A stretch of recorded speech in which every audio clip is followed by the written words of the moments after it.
Boker Tov, good morning. Boker Tov, good morning. It's nice to see you. It's nice to see you. Boker Tov, good morning. Boker Tov, good morning. Tain li chibuk. Tain li chibuk. Boker Tov, Shmi Morah Elana. My name is Morah Elana. What's your name? Can you tell me? Welcome. Thank you so much for coming to read stories with me today.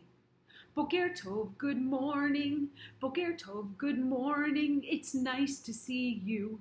It's nice to see you. Can you give me a chibuk, a great big hug? Boker Tov, good morning. Boker Tov, good morning. And tain li chibuk. Tain li chibuk. I'm so excited you came to read stories with me today. Let's get started. Apple Days, a Rosh Hashanah story.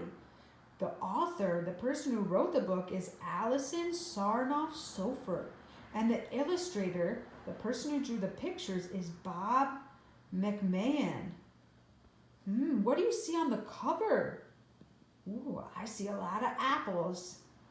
I wonder what's going to happen in this book, friends. Chaverim, let's find out. Okay.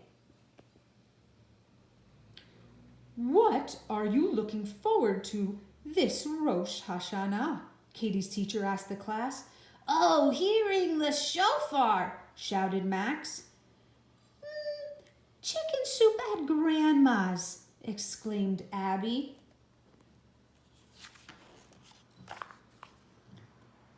Katie raised her hand, beaming. Applesauce, she said, but not just any kind. Every year, my mom and I go picking and we make our own. Katie had even more to share, and I will have a new baby cousin later this month. Oh, applesauce and a baby in the new year, her teacher replied. How exciting! Katie loved apples. She loved biting into their crispy skin and discovering the sweet tart taste inside. But she loved applesauce even more. Every year at the orchard, Katie and her mother would search for the perfect apples. They would walk the rows, picking some of each variety until their buckets were full. Everybody reach up, grab an apple, pick it, and put it in your bucket. At home, Katie would place 10 apples on the kitchen counter and her mother would start to peel. Katie watched as her mother's steady hand moved quickly in circles, unraveling the skin like thread from a spool. Then Katie's mother would core and slice the apples, and Katie would put them into their biggest pot. Oh, let's grab a pot and put it on our stoves. Katie would take cinnamon and sugar from the pantry and sprinkle them into the pot. And finally, she would squeeze in some lemon juice and add a little bit of water. Soon the kitchen would fill with the sweet smell of apples and cinnamon. Just thinking about it made Katie's mouth water. Sprinkle in some cinnamon and squeeze in some lemon, everybody.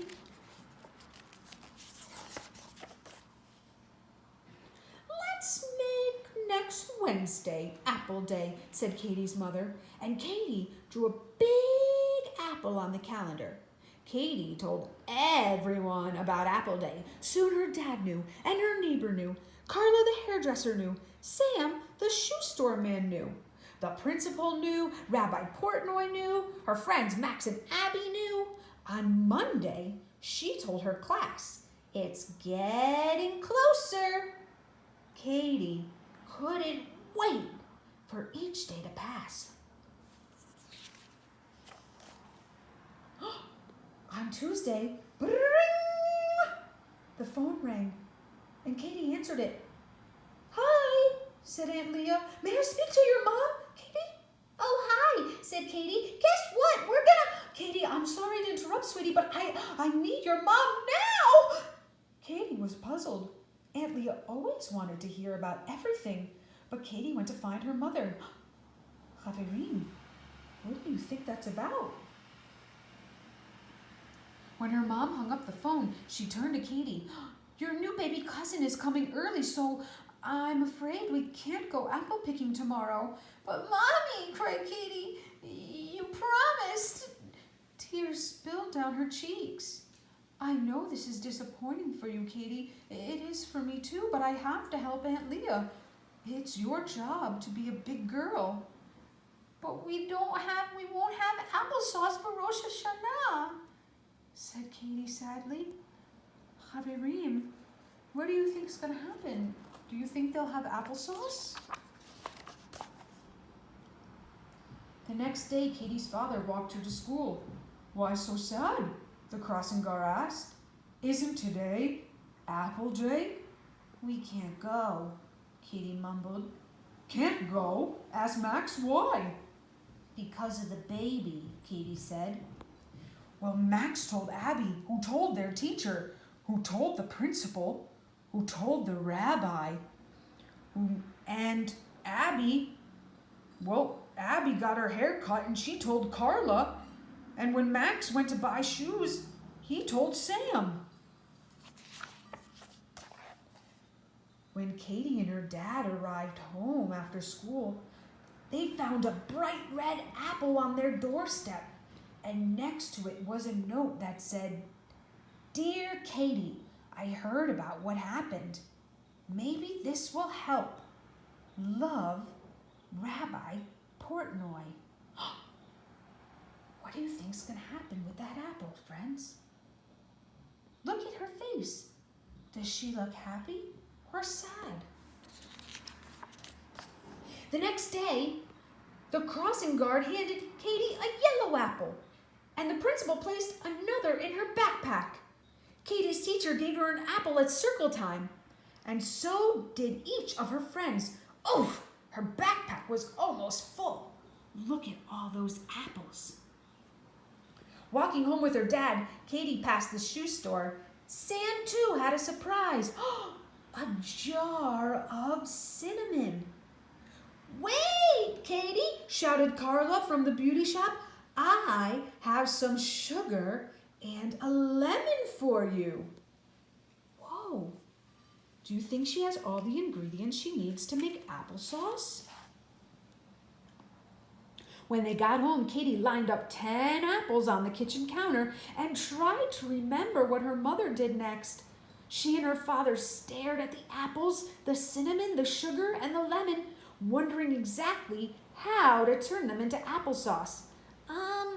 First we have to peel them, Katie said. So her father took out the peeler and got to work. Okay, everyone start peeling your apples. Let me see. You have to help them. What's next? Her dad asked. Well, Mommy finds recipes on the computer, Katie suggested, and climbed onto her father's lap. As he searched the internet, next we have to core and chop the apples, her dad said, reading from the screen. Then Mommy puts them in a big pot, Katie continued. We have to find it. Well, everybody, get down your big pots. In went the apples, and then the cinnamon and the sugar. And finally the lemon juice. Dad turned on the stove. Soon the kitchen filled with the sweet smell of apples and cinnamon. One taste, and they knew, we did it! Katie exclaimed. The next morning, Katie walked into her classroom, proudly carrying a tray of cups filled with applesauce. Thanks for your help, everyone, she said. A few days later, on Rosh Hashanah, she filled Grandma's crystal bowl with applesauce and placed it in the center of the holiday table. When her mother arrived with Aunt Leah and her new cousin Will, she hugged Katie close, and together they gazed at tiny Will. Then Katie led her mother to the table. "Oh my," was all her mother could say. Her father laughed. There was one more surprise. Katy reached into her pocket and pulled out a freezer jar filled with applesauce. Not for now, of course, but soon enough, Will would taste it and smile. They all would.